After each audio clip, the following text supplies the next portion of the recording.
Hey, are you looking to take your professional profile to an all new level?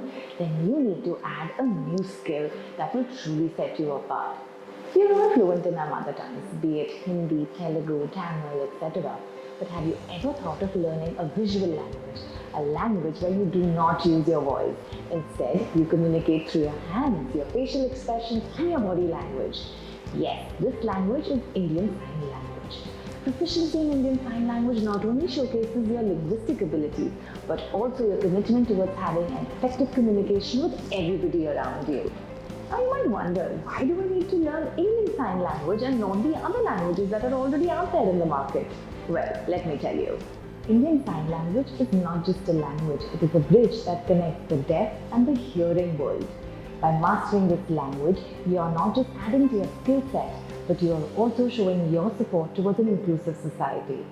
Now, learning Indian Sign Language has become super easy. Why? Because ISI Shiksha is launching its 16th batch of its basic Indian Sign Language course. Here are all the details.